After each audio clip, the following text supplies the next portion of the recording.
Hey guys, welcome back to another review video, and today I want to talk about this travel brush set that I've absolutely been loving. This is one from a company called Golden Maple, and I know a lot of people think that when you go out and buy brushes you need to spend a lot of money, but with these particular brushes you get great quality but also quite price effective as well. So I'm going to show you what's included, maybe some close-ups of and how basically they work. So let's start off. I'll go just through the little case first. So they come in this case and they do look a little bit long at the moment because you actually have to unscrew them and put them back into the ampules in the end. But I've got them opened up. I'll show you how to put them back in a moment. So this is the case that they come in. Just basically put this little sleeve in and you're done. Very easy to put in your pocket, especially if you're traveling. You know, for me, I use them in the studio as well. In fact, these are going to be my replacement sort of detailing brushes, medium to sort of smaller detailing brushes. So let's go through the brushes and how they essentially work. So let's have a bit of a close-up. So you can see here the branding Golden Maple. This is the size 12 brush, and nice sort of qualities, bit of this wood here, and part of the front of the brush here, you can see where it just connects onto the actual bristles.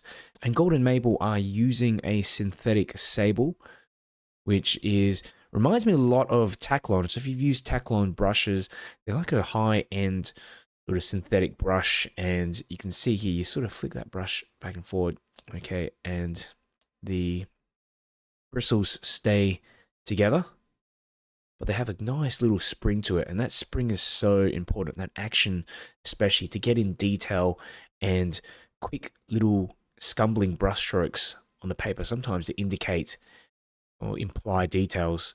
So this is the handles, okay, and basically you unscrew the back like that, which is actually quite unusual, and I like it because I do see a lot of brushes out there that don't have this sort of thread there, and all it just relies on is for a bit of friction to hold the top and bottom together. And I found that if I'm not careful, I can sometimes detach it. System here that just sort of screws in the back is really good, and it's not going to come off. Feels very, very stable, okay, and it also screws in on the other end as well, okay, for storing away, reduces down the size of it significantly. And the metal hardware on these brushes are made of copper. As you can see on the inside, it's got this sort of golden yellowish color, but it's coated with nickel to add a bit of protection and shine onto the outside. Makes it look a bit more premium as well. And I have to say that these brushes feel just as good as some more expensive travel sets that I've used in the past, like the Escoda travel set. You can see on the end here as well, there's a little hole, and that's so that the water, any excess water on the brush, can escape down, and any moisture in there that's trapped in there also can evaporate out, which is very important because when you screw this back in, you know, brushes, all kinds of brushes, doesn't matter whether they're synthetic or not, sometimes you do get some mold, mildew in there. So that is a really good addition that you see on these sort of travel style brushes. Okay, so number 12, it's a pretty large size. This is good enough if you're planning to get in a larger sky sort of wash or foreground. Okay, this one's essential, really. That will be good to start off your painting. And then you've got these other two smaller ones as well. Okay, so that is on the size 8 and then a size 4 to the right. Okay, and yeah, these are going to be excellent for detailing. I have one about this size actually that I have just, all the hairs have fallen out, so really good that I have some new ones to sort of play around with now. And I want to actually see long term as well, maybe do a long term review and see if they actually last a bit longer than some of the normal sable brushes that I have. So as you can see, just lined up next to each other, they get a little bit smaller. I really like how the handles are made of copper because it gives the brush a little bit more better balance. So if this was made of aluminium, which is a much lighter metal than copper, you know, because it's all hollowed out, you're going to have a very, very much imbalanced brush where the front of the brush the front of the brush is going to be significantly heavier than the back, where you can see the balancing point is right about here. Okay, so you can hold the brush there and it feels very, very, very well balanced. So not too head heavy, not too sort of tail end heavy, which for me is important because otherwise you have a certain way that you paint and it just changes your brush strokes. So yeah, I like that feature. I like that they're using copper and have kept that in mind, especially the weighting of the brush. I'm not sure what the front of these brushes are made of, but they appear to be nickel plated as well. And I really like this wood that they've used underneath here. It's a nice kind of reddish brown color, and it's covered with some type of varnish. Okay, so I'm going to demonstrate just some brush strokes. Let's see how these brushes fare. Here I've just got some neutral tint, a little bit of darker paint, neutral tint, and mashing the brush in there a little bit. Okay, bit of a pressure test really. Okay, seeing if the tip stays together.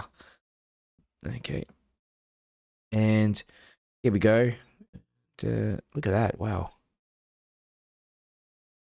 Very nice, smooth sort of feeling, and you can get such a wide range of, look at that, you can get like a really thin, I might put some more water in here just to see what it feels like a larger amount of water. That you can get all kinds of shapes, like smaller shapes. If I wanted to put in, say, a person or something here, just a head and maybe a couple of legs, maybe someone running here. There.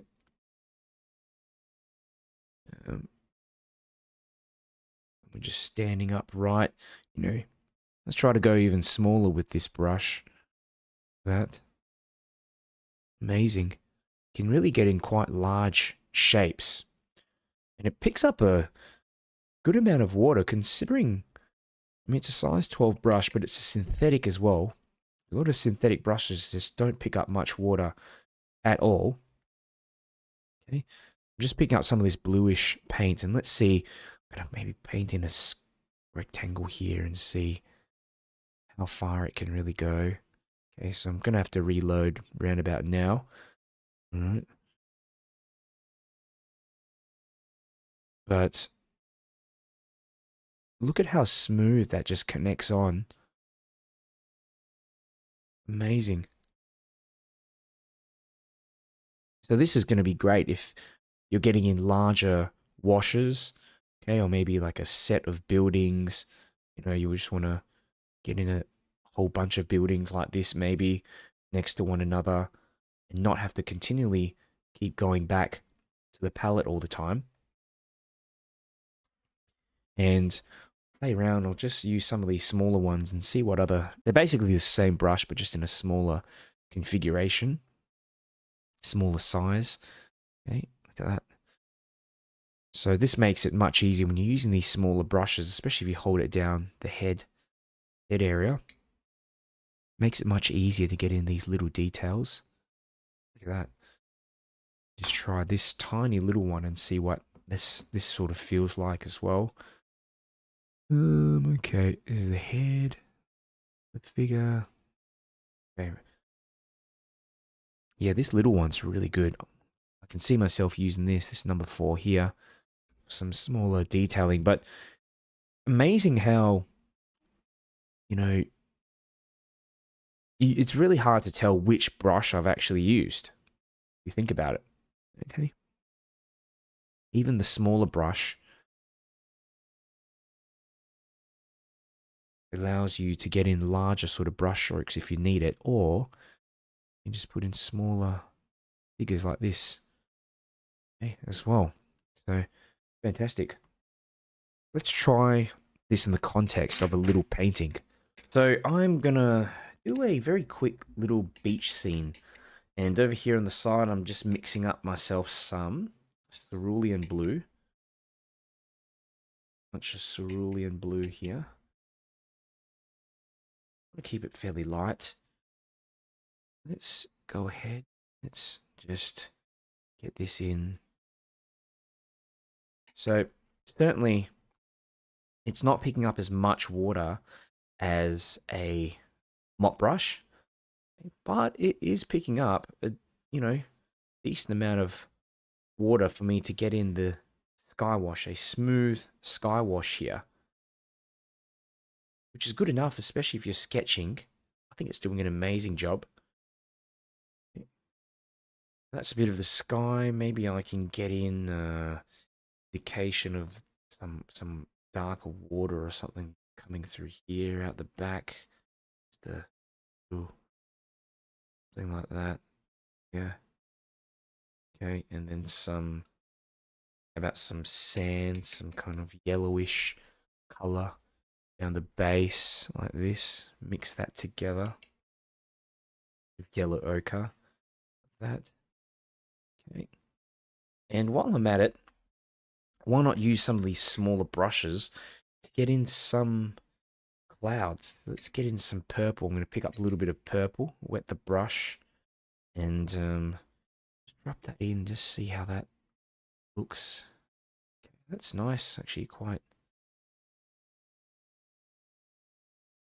smooth. And the brush also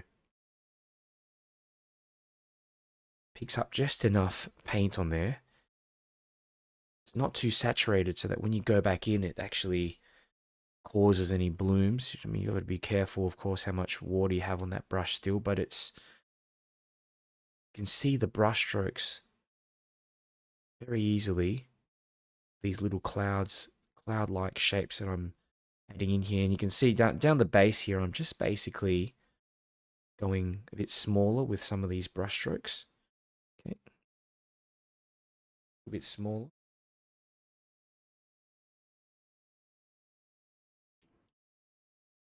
So overall, we've got some of these nice larger shapes we're able to get in with the larger size 12 brush. Sky, the sand, bit of the background water. The clouds, I was able to get in with the smaller number 8 brush, and even the number 4 brush as well. You could do it with that. Okay, now let's try some sharper sort of shapes on top. Let's see how the brushes react. And I'm just picking up some brown, really just a bit of brown and neutral tint mixed together. Whatever's just left over here on the palette. Okay. And I'm going to go over, and what we'll do, maybe just turn the brush a bit on the side as well to get in some, just a bit more irregular like shapes, and skip over the paper a touch as well. This bit of headland and I know some bits and pieces, rockiness and stuff going out like that. Okay, good. Darker bits, that.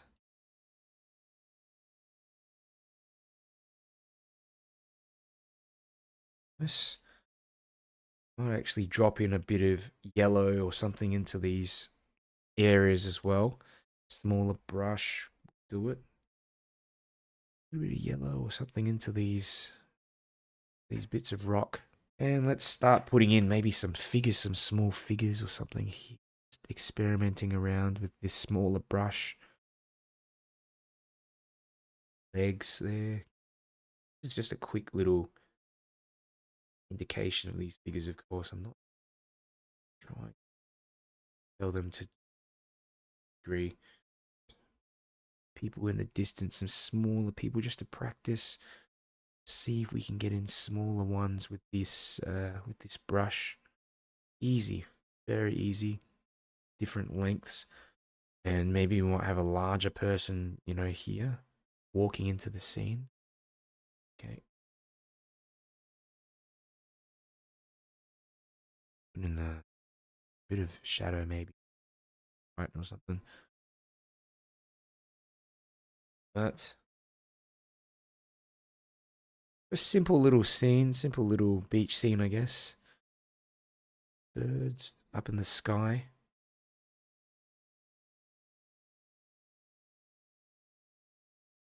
But you can see here, I was very quite easily with these 3 brushes, using the larger one to get in the sky, sand, larger shapes of those rocks in the background, and the smaller brushes to get in the little details of the wet and wet clouds, people, these birds out the back as well. It's a very versatile set of 3 brushes. So overall, I'm really impressed with this brush set. They're so versatile and they have this much more premium feel to them. I just love this sort of these ampules in the back there and the fact that you can take them out traveling with you. You know, for me, I do a lot of urban sketching, so I don't want to carry a whole lot of brushes on me. And, you know, when you're carrying brushes in your bag as well, sometimes you can mash them and damage them. So the fact that you can just sort of reverse and put it back in to protect them. And though the golden maple set is a bit more affordable than some of these other travel sets that you see out there, they certainly don't sacrifice on quality as far as I'm concerned. So if you're interested in getting some of these, go ahead and check out the video description. I'll have a special link there where you can get a discount to this brush set. And if you have any questions, let me know as well down in the comments. Surely I've missed out a thing or two. So yeah, I'll get back to you straight away. But apart from that, thank you for watching, and I'll see you next time.